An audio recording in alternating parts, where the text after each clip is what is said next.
Ay, ito na mga bossing ang hinahanap nyo na pang malakasan na driving lights para sa mga sasakyan. Pwede rin naman sa mga nakamotor mga bossing. Ayan, aluminum ang material ito. May kasama na siyang cooling fan dito.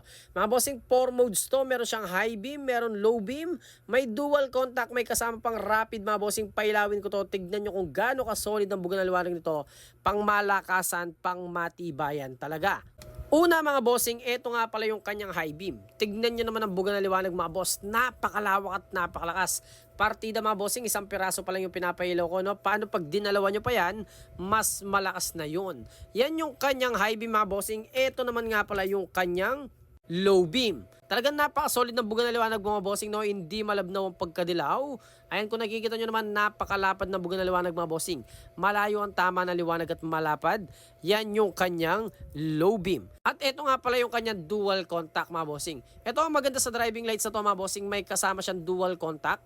Magkasabay nakabukas ang high beam at low beam na magagamit mo talaga sa mga madidilim na lugar na madadaanan mo.